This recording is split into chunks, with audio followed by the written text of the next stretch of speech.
ene ensema ababetoja ene say eye motor red bi agese wo fueling station a okwa kubufu wale golu motor mu na abrini na no ayasa o mudru honu a ye musi o muse mudru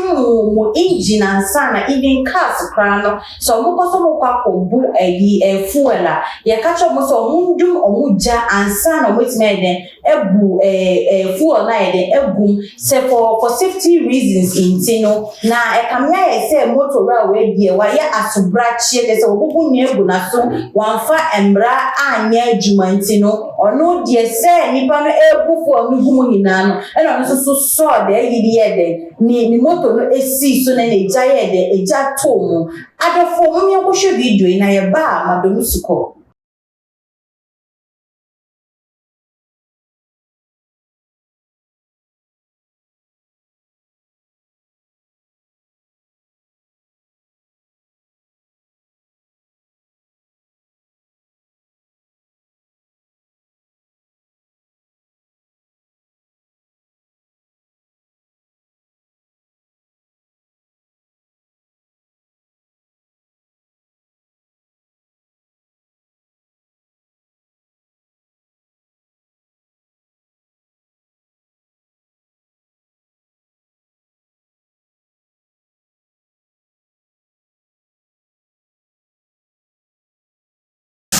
adofo mwamoni tia muhu video no muhu senia enema esifa koye na nyankopon edo mu yie pan te sa bianka enyenka munyi na hye jruben kono obani na ede ehye aya motofo ni kafo so mudu fueling station na se ye instruct enema bi ma so wudu honu mai wo se wudu muja eye nya so brache be na wadini so media mia me ni mia ka na ya media moto no media ntino untimi enche media menye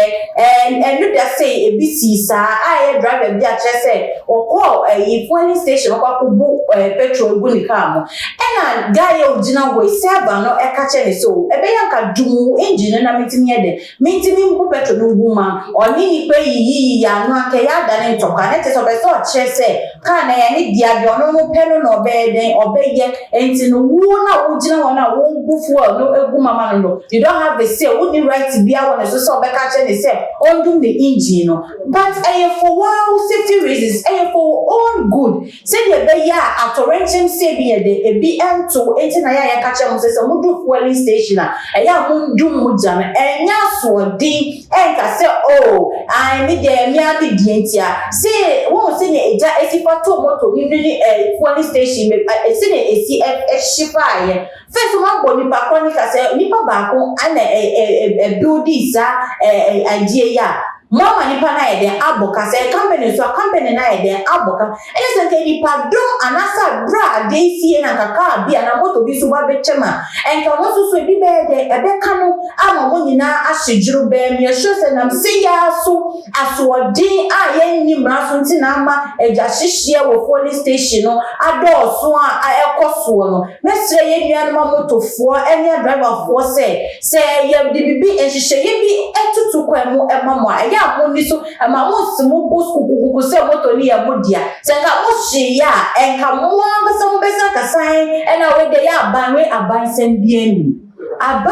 bieni asemi mu muntie instructions common akadia obi beka anaso akọ obi oni aka cho se bi adi emra semiso eye common instructions diso person e be ya ho be de ohun beto na nkofo we de me sure say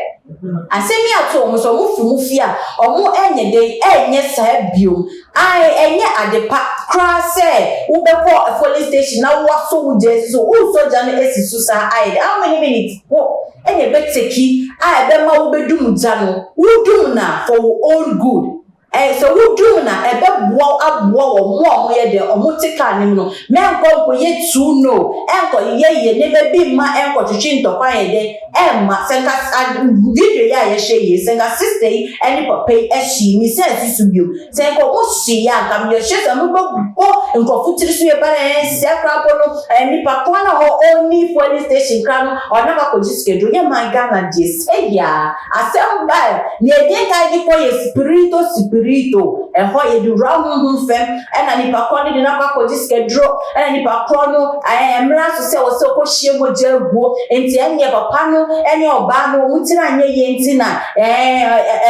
ɛfa wɔn gye sɛ adeɛ ne fa no wɔn na wɔn de wɔn tiri anyɛ yie ne na wɔn gye sɛ wɔn fi abɛɛfo so ɛhyɛ Valentine boot enti na mu ɔde ne pa na yɛde ɛfa wɔn saa na menim sɛ Ghana fo no mu bɛɛ de ɛbɛka ɛso sɛ nka wɔn follow instructions ne kɔhyɛ ɛde ama wɔn so nka wɔn di so na nka wɔn nyansa edum engineer menyɛ sure sɛ ɛnkasa atɔre nkyɛn sɛ na ebesi but nyame ɛnyɛ ɛsan de ɛda na sɛ ɛnyɛ kɔɔso nyinaa mu no otimi twitwa yɛ de ɛgye wɔn nyame ma saa si yɛ sɛ bɛyɛ a wɔn bɛsua nyansa ne wɔn mo a wɔahyɛ video no ne adriver fo no ɛbɛnya suahunu bi ayɛ de afɛ mu menyɛ sɛ wo a wohyɛ me no nso so wo so pɛ sɛ wokyerɛ wagye afa ɛnyɛ ɛnsɛm yɛ me de aba bɛto gya nti no mɛse wo sɛ kɔ yɛ YouTube channel kɔkɔ subscribe ɛkɔ Tuma GH Tuma GH we bring you nothing but the best comment section wɔn so kyerɛ wagye wofiri a follow yɛn wɔ Instagram Facebook ɛna Twitter na mmea me di ensɛm yi ɛbrɛ mo no me din ɛde afia ɛnsoroma